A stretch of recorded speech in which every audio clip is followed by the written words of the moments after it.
नमस्कार, आप देख रहे हैं भारत की सच। कर्नाटक की राजनीति में एक ऐसा खेल शुरू हो चुका है जिसकी आहट 3 साल से सुनाई दे रही थी, लेकिन हर बार उसे दबा दिया जा रहा था, उसे अफवाह कहकर टाल दिया जा रहा था। लेकिन अब जो हो रहा है वो सिर्फ एक खबर नहीं है, बल्कि सत्ता के सबसे बड़े उलटफेर की शुरुआत मानी जा रही है। सवाल ये है, क्या सच में कुर्सी बदलने वाली है या ये भी एक और राजनीतिक चाल है?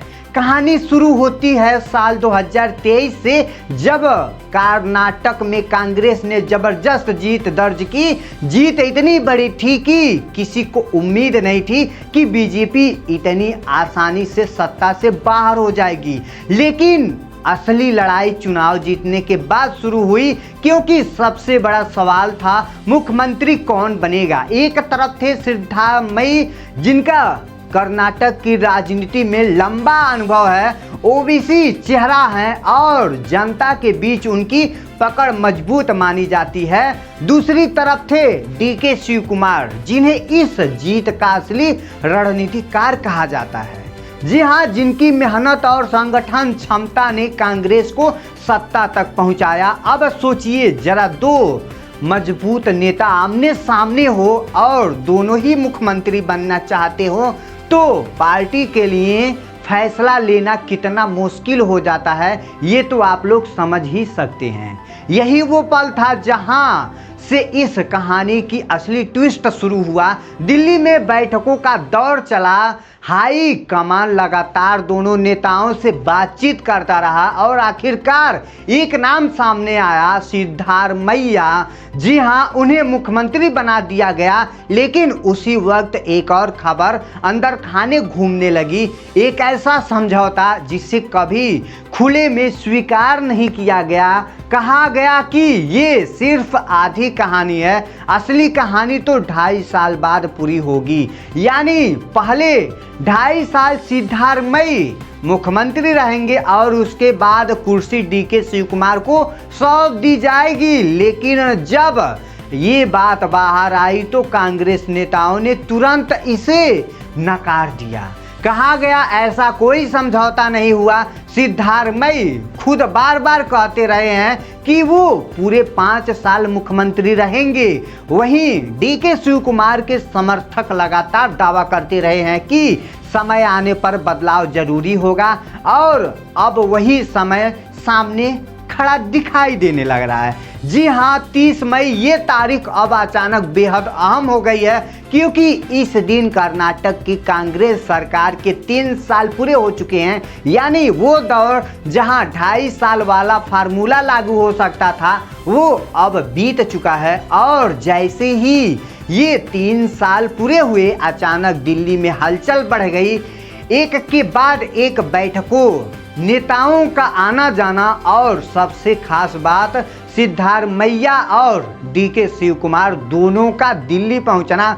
अब ये सिर्फ एक सामान्य राजनीतिक प्रक्रिया नहीं, बल्कि इसके पीछे कुछ बड़ा पक रहा है। जी हाँ, सूत्रों की मानो तो कांग्रेस हाई कमान नहीं चाहता कि कर्नाटक में अंदरूनी विवाद खुलकर सामने आए, क्योंकि ऐसा हुआ तो सरकार पर सीधा असर पड़ेगा। इसलिए अब उस पुराने समझौते को लागू करने की तैयारी हो रही है, जिसे अब तक सिर्फ अफवाह कहा जा रहा था। लेकिन कहानी यही खत्म नहीं होती है। असली चौंकाने वाली बात तो अब सामने आई है। बताया जा रहा है कि सिद्धारमैया को सिर्फ कुर्सी छोड़ने के लिए नहीं कहा गया, बल्कि उन्हें एक बड़ा ऑफर भी दिया गया है। ऐसा ऑफर जिसे ठुकराना आसान नहीं होता है। दिल्ली में बड़ी भूमिका और साथ ही राज्यसभा की सीट। कर्नाटक में जल्द ही राज्यसभा की 4 सीटों पर चुनाव होने वाले हैं। अनुमान है कि कांग्रेस इसमें भी 3 सीटें जीत सकती है और उन्हीं सीटों में से एक सीट सिद्धारमैया के लिए तय की जा रही है। यानी एक तरफ सत्ता की संतुलन बनाए रखने की कोशिश और दूसरी तरफ सम्मानजनक विदाई का रास्ता। अब यहाँ सवाल उठता है, क्या ये सिर्फ एक रणनीति है या फिर एक मजबूरी है?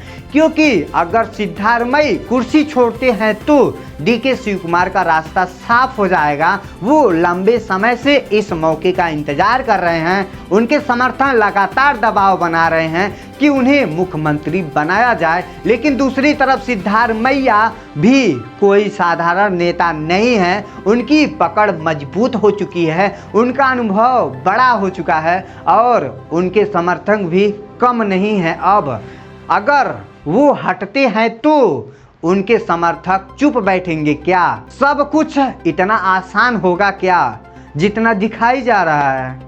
यही वो सवाल है जो इस पूरी कहानी को और ज़्यादा रहस्यमयी बना देता है। कांग्रेस के सामने सबसे बड़ा चुनौती यही है कि वो इस बदलाव को बिना किसी विवाद के पूरे करे, क्योंकि अगर जरा भी चूक हुई तो विपक्ष को हमला करने का बड़ा मौका मिल जाएगा। और बीजेपी पहले से ही इस पूरे मामले पर नज़र बनाए हुए हैं। अगर कांग्रेस में अंदरूनी लड़ाई खुलकर सामने आती है तो इसका सीधा फायदा विपक्ष को मिलेगा।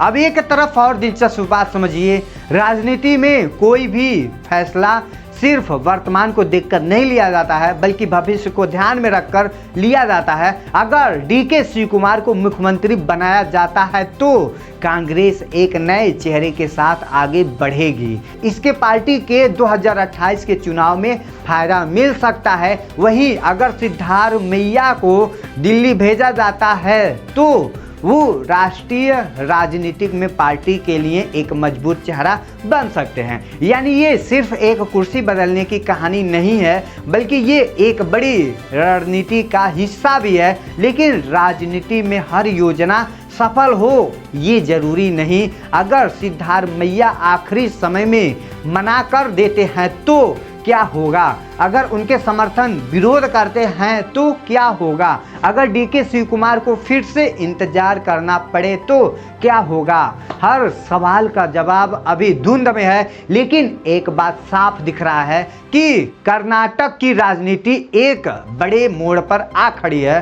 हर कदम, हर फैसले आने वाले समय को दिशा तय करेगा और पूरी देश इस नज़र पर बनाए रखा है, क्योंकि क्या सच है, क्या 2.5 साल के बाद फार्मूला लागू होने वाला है या फिर ये कहानी एक बार फिर अधूरी रह जाएगी। क्योंकि राजनीति में सबसे बड़ा खतरनाक चीज होती है उम्मीद, और जब उम्मीद बहुत लंबी हो जाए तो वो दबाव में भी बदल जाती है।